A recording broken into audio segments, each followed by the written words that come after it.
All right, guys, what's going on? We're coming back after a pretty good weekend in Silverstone, finishing in P6 and getting actually some pretty good points here.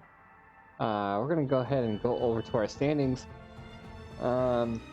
We bumped up to P11 in the driver standings with the Pierre Gasly, Daniel Ricciardo DNFs.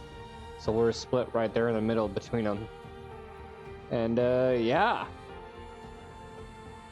So we got 4 more races to go for this season, and we're feeling pretty good about our car. But like I said, we need to put that money into in towards Dan Ticktum as our teammate, and as it says here, we are low on cash for his contract.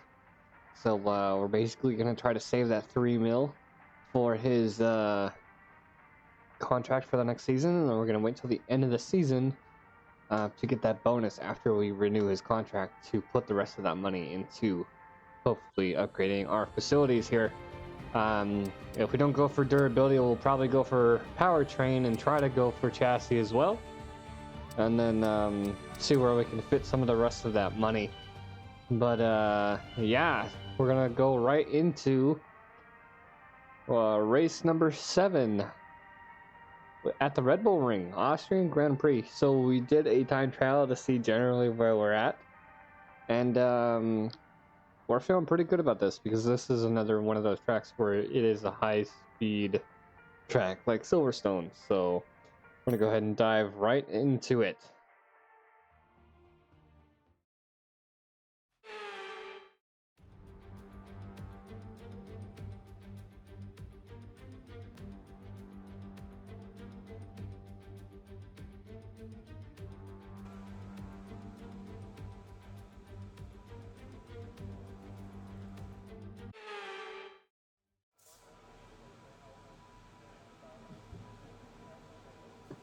All right, I do have to say I completely forgot about sprint races because we only did one practice. We set a 108 on the mediums for our first practice, and then we're doing qualifying before practice 2. So I completely spaced on sprint races. So I believe it's going to be a 12 lap sprint race that our qualifying is going to be setting us up for. So we're basically going to do our strat here and do a 2-lap run for the first set of softs, and then use the next set of softs for the last run. So let's get right to it.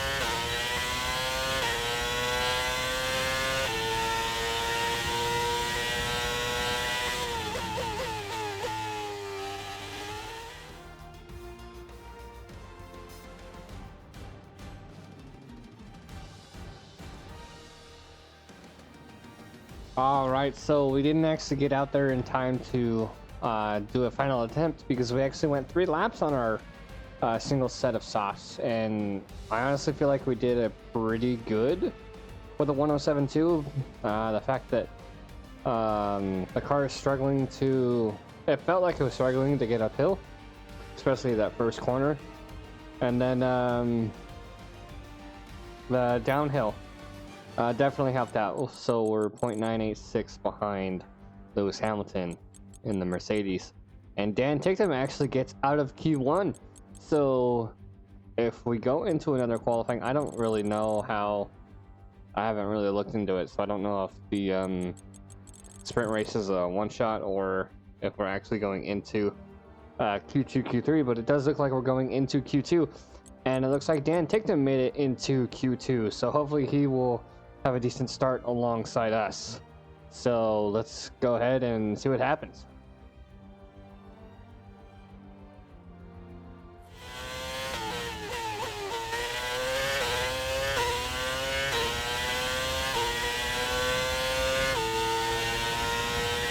We've only got 2 laps of fuel left.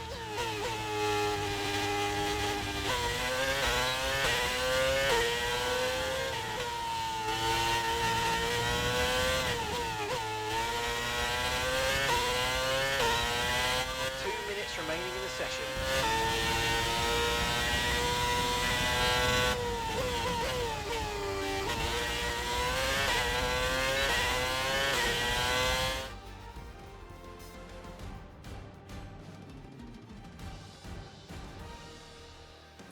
All right, so that's gonna be our starting lineup. Provisional P9 for not starting lineup. That's gonna be our top 10 shootout. We managed to get 0.2 of a second faster than Charles Leclerc. Sergio Perez got knocked out about 0.04 of a second by Charles Leclerc, and doesn't look like Dan ticked him about 0.4 of a second behind Pierre Gasly. So he is improving. Might just be the track, but I don't know if his pace and stuff got improved, but they should have. But it is good seeing him get to Q2. That definitely means that there's improvement, and hopefully he will be within the top 10 shootout on the next season. So that's enough for Q2. We're going to go ahead and see if we can improve our times for our top 10 shootout.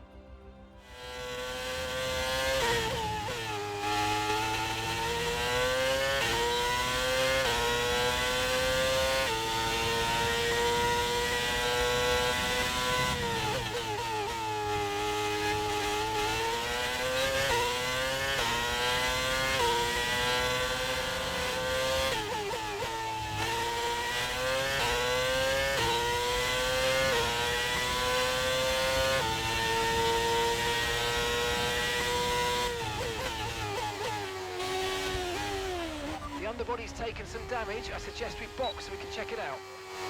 The side pods have taken damage. I suggest we box and fix it up. And with qualifying complete, let's review our top 3 today. Norris, Leclerc and Max Verstappen. With qualifying complete, all that remains now is the main event. We'll be live and uninterrupted for the Grand Prix tomorrow, so make sure you join us then. All right, I don't know what happened with that Mercedes. I forget who it was, but we're gonna go ahead and take a look at it again. Just the fact that I'm coming off of my hot lap and I'm slowing down so I don't take the exact apex of the corner, and the Mercedes just comes in and hits my side pod and then end up going sideways. I had to sit in the pits and let my team repair my vehicle, and then by the time I was able to return and have a chance to go back out to the track, I tried to go through a flying lap and it wouldn't let me. So we had a set of softs that weren't, they were going to give us about 0.2 of a second, and that 0.2 of a second really would have helped us against Yuki Tsunoda, as he beat us out by 0.3 of a second. But we're going to be starting in P10 for our sprint race. But the sprint race also gives us an opportunity to get closer to the front of the grid to the start of the actual race. So we're hoping for a pretty easy sprint race as we start in P10, and hopefully Tictum will get a decent position as well. Hopefully his pace will help him out and get some positions. Hopefully we can both start out in the top 10, as long as we don't have anything happen like the Mercedes with us as we're rounding out the end of our qualifying. So let's get right to the sprint race.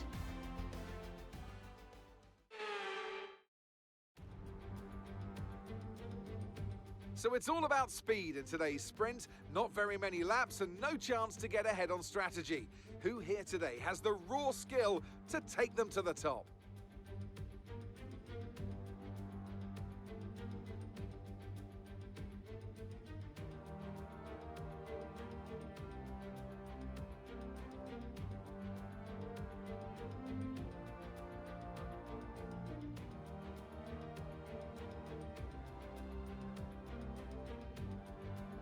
Let's run you through the driver grid order for today's exciting sprint.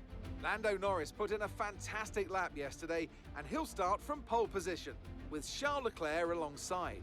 Looking at the rest of today's grid, we have Verstappen, Russell, and Sir Lewis Hamilton, and Sainz, Ricciardo, Ocon, Tsunoda, and Johnson, Perez, Fernando Alonso, Valtteri Bottas, and Vettel, Gasly, Ticktum, Guan Yu Zhou, and Alex Albon, Stroll, Mick Schumacher, Magnussen, and Nicholas Latifi. And with preparations almost complete, let's head trackside for today's sprint.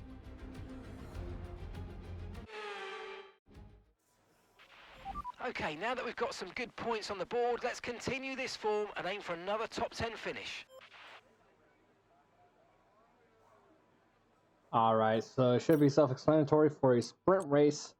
Going to be running the mediums. I don't know why they would have someone running the cards for this, but I'm going to go for the personalized. I don't know why. I don't know. We're just going to go for it personalized. It'll knock about 2 seconds. Just over a second off of our final time, but we will see.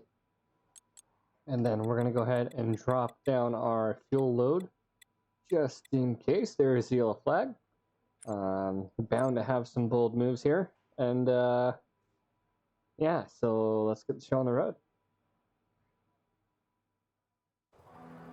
All right, we are on to our first 5 red lights of our first sprint here in F122. And we are off. We actually get a pretty good start here against Yuki Tsunoda. But Sergio Perez has even a better launch on us as we lose a couple of positions with Fernando Alonso on the outside of turn 1. And as we're coming up this hill, we end up getting our momentum. And still holding against Fernando Alonso here. And we're going to be holding that outside line.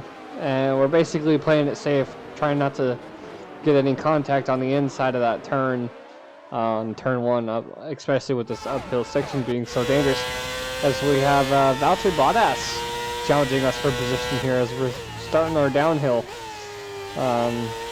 with Yuki Tsunoda and Fernando Alonso still fighting for that position for P10, as we're still currently trying to fight for a position against Valtteri Bottas here, try to stay within those points, because I believe it is the top 8 that gets us points here with the sprint race, as we managed to hold our position in front of Valtteri Bottas, and basically trying to get as close as we can to Yuki Tsunoda to get in their toe and try to make a pass here. And that's a pretty quick first lap here, as we try and close in on Yuki Tsunoda, a little bit late on the brakes here on these turns, but we end up actually coming up behind Tsunoda, Hamilton, Alonso, and we're actually 3 wide with the Mercedes and the Alpine of Esteban Ocon. So that was a pretty risky move coming up to turn 3 here on the top of the hill. And fighting for position against Fernando Alonso here as we start to continue our descent into the downhill sector of Sector 2, and Mick Schumacher ended up having to go into the pits. Actually, a few people had to go into the pits here for this sprint race, and that really doesn't help them. But over time, we move on to lap 5 as we gain a few positions, contact between myself and Esteban Ocon. Esteban Ocon ends up going late on the brakes and locking up, in turn losing his front left side of his wing. As he comes in contact with our tire, we checked for damage, but we are good to go here. But our engine says otherwise as we lose a gear as we round out the end of this first sprint race. finishing in P6.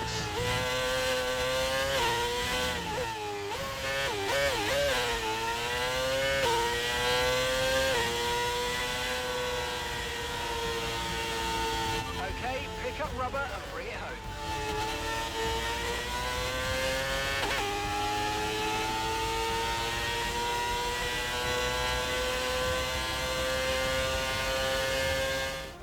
And after this round of the World Championship, here's how things look in the drivers' table. Well, that lead at the top has somewhat shrunk today. Let's move on to the constructors. No change in the top spot then, but with today's points, their hold on that lead is getting weaker. The grid is set then, so that just leaves the race itself. Join us tomorrow where we'll be live with all the action. And until then, goodbye. All right, so that's our sprint race. We're going to be starting in P6 instead of, I believe, P9 or P10 is what I qualified. Daniel Ticktum, he actually gained some positions there. He's up in P13 for the start of the race after the sprint. So suggesting that we start in these sprint race positions, but we will have to wait and see. We managed to score 3 points in our sprint race, and definitely helped us. So yeah, we're gonna go ahead and knock right into the main event. See you guys on the track.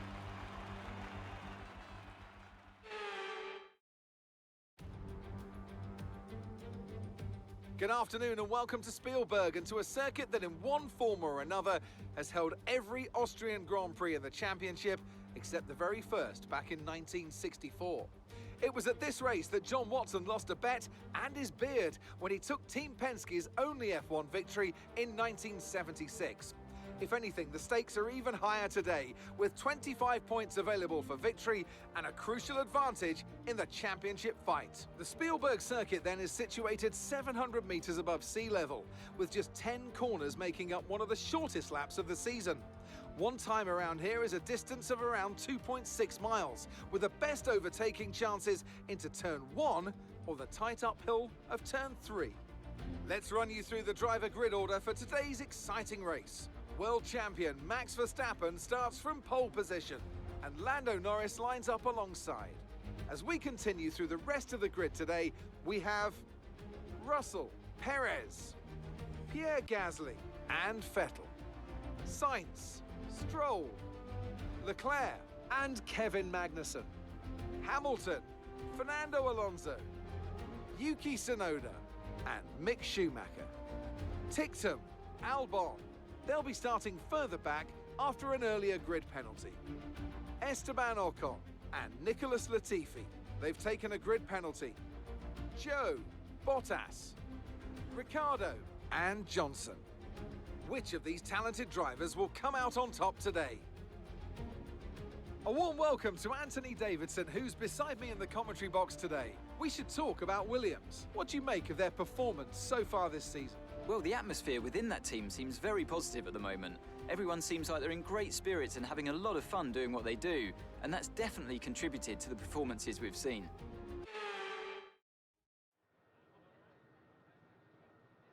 All right, as you guys noticed, we took some grid penalties for basically our vehicle parts, and we weren't the only ones to take grid penalties, so we'll be starting from the back of the pack.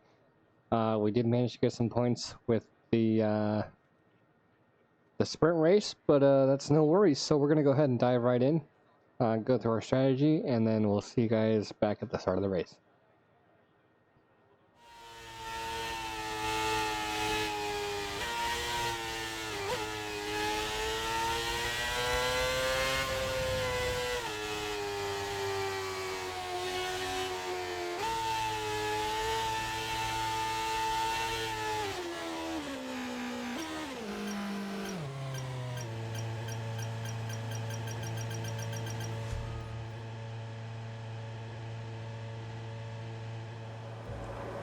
All right, guys, we had our 5 red lights once again in here in Austria. We're gonna actually get on to a better start than we did in the sprint race. Trying to close in on Daniel Ricciardo here as we're coming up to the first corner, we end up braking early to take our time. No need to rush as we easily take a position against Daniel Ricciardo. And we're fighting for that position here on this long straight going uphill here. Valtteri Bottas trying to gain a position on Nicholas Latifi as we do the same thing that we did in the sprint race. We end up taking the outside, taking our time here, and keeping our speed up as best as we can as we solidify that position against Daniel Ricciardo. Now trying to take a position against Nicholas Latifi as we do brake late on the inside, almost coming in contact with Alexander Albon here. Hitting section 2 of the downhill part of this track here. And there's just a little bit enough room for me to just let off the gas and not have to hit the brakes coming downhill. Especially as we get closer to some of these other drivers. But getting 2 positions off the start of the race with new components. I'm feeling very comfortable about that, and then I was feeling very good about the pace that this car can have during this race, especially with the mediums to hards. Moving on to lap 10 here, or lap 6 here, sorry. Kevin Magnussen in P10, fighting for a position against Lewis Hamilton. He tries to make a move on Lewis Hamilton on the inside, ends up going into the back of Sebastian Vettel, nowhere to go, and he loses his front right tire, causing him to get terminal damage. And here's our perspective here as we're coming through, gaining that free position, and in these few laps we did gain some other positions, but rounding out the end of lap 9 was when the safety car goes back in. So it was a pretty quick safety car here, as not very many people went in. Slotting in behind Yuki Tsunoda in P12, and they didn't really catch me off guard on the restart here this time, but single file into turn 1 behind Yuki Tsunoda as we're a few positions away from points, and we're feeling pretty good so far. We've climbed all the way back from P22 at the start of this race from our penalties, and definitely getting as much pace as we can out of this car here in race 7 here, as Daniel Ricciardo's close behind, trying to gain a position on us like he has been these last few laps. Esteban Ocon just out of reach in front of us, as we're going to be fighting for position against him for a majority of this race actually. But yeah, Daniel Ricciardo tries to make a move on the inside. I let off the gas a little bit sooner than I wanted to, but I do end up getting him on that little bit of straight stretch here. We're going to be moving on to lap 14 here as we finally catch up to Esteban Ocon and that of Zhou Guanyu and our teammate Daniel Tickton. Coming uphill around turn 3, we're side by side with Esteban Ocon. And we're actually having both Unity Motorsports cars fighting for point contention right now. We're both fighting for spots and points, but we both still have our single pit stops to do, as Daniel Ticktum fights against Zhou Guanyu. And we solidify our overtake on Esteban Ocon as we come around these next few corners. We give a little bit of space to our teammate. Try not to come in contact with him, as we still want him to be able to finish in our top 10 potentially. As I wanted to back off a little bit and let him have the RS for the next few laps, but I didn't want to ruin my chance at challenging Zhou Guanyu for the position. So we went ahead and stayed with Zhou Guanyu as best as we could, and try to fight for that position in P8. And Daniel Tickton actually has a pretty good launch out of turn 1 as he's side by side with us coming up the hill. But he does have the inside line, so he does lock up a little bit. We do regain that position against him. Our front fender's right up in the gearbox of Zhou Guanyu, as he does take the position as we're slapped behind a Guanyu. But that's no big deal for me. We're trying to work together here as we challenge Zhou Guanyu for P8 and potentially P9 if we can knock him down. But yeah, this downhill section I have to be very careful, that way I don't come in contact with my teammate. and using the outside lane to keep my speed, even though it means that I have to stay off the racing line here. And that's basically going to round out our fight, because we're actually coming in at the end of lap 16, and Daniel Thickham is going to be continuing that fight against Joe Garanu here as we change over to our hards. But we did have a little bit of contact there in the beginning of the race, so we told our pit crew to change our front wing, that we had that advantage for the rest of the race here. So a 2.5, 3 second pit stop turns into about 7.5 seconds. As you can see, they have a little bit of issues there on the front wing. Usually they don't take that long. It's usually about a 4 to 5 second pit stop with the front wing, but our timing was a little off as we slot in behind Valtteri Bottas. And lap 17 now, as we come out to our hards, we got to run these to the end of the race, and we have a lot of ground to cover as we try to close in here on Valtteri Bottas and Nicholas Latifi here, rounding out the end of lap 17. Have the momentum coming in the last corner. We have the DRS, so we make our position against Valtteri Bottas, and we have the DRS on Nicholas Latifi as well. And this is going to be constant throughout these next few laps. As we move on to the next lap, we make that same move on the outside in the last corner with Nicholas Latifi on the inside. Same move we did on Valtteri Bottas, and it's I'm no stranger to this type of move. And moving on to the next lap of lap 19, downhill section of section 2, we're coming up on Lance Stroll and Yuki Tsunoda here.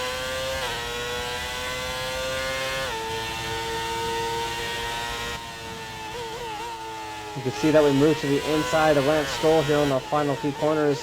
A little bit of contact, barely a tire touch, but that solidifies our position in P17 against Lance Stroll. Literally the next lap, we push Yuki Tsunoda to the inside of turn 1, doing the same maneuver that we did against Latifi and Bottas, solidifying us farther up the grid into P15 here. Next up, we have Mick Schumacher in P13, and we had to be very careful with this. It was a little bit more challenging for us to try to take this position as we're closing in. We're about 10 laps to go in this race. A little bit of contact on the back end of his vehicle, but we actually try to take the inside line this time, try to push him out, make him brake early. There was a little bit of contact, but it was only a tire touch here.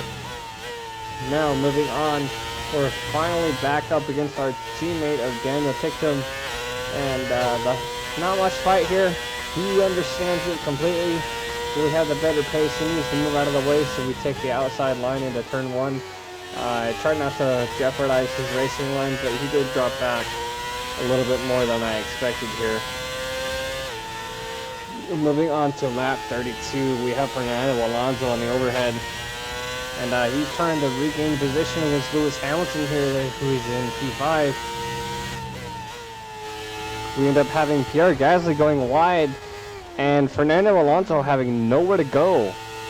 And that causes him to DNF, and his car is too close to the track to cause a yellow flag. But this yellow flag, calling out the safety car, this safety car was kind of strange, because myself and Esteban Ocon, we're under the safety car pace, but we're nowhere close to the front leaders.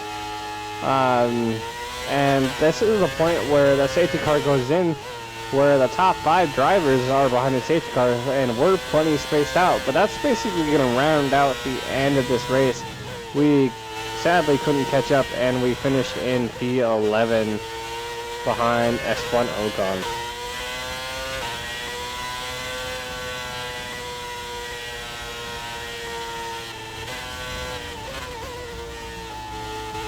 Okay, pick up rubber and bring it home.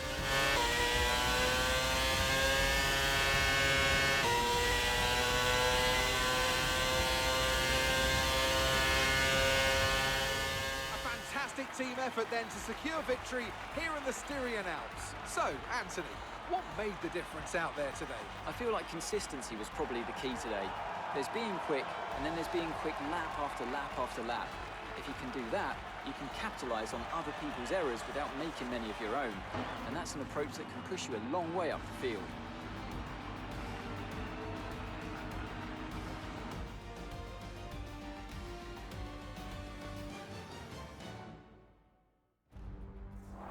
After an excellent performance at the Grand Prix, I'm sure there'll be plenty of celebrations tonight amongst the Mercedes team, and they certainly deserve it.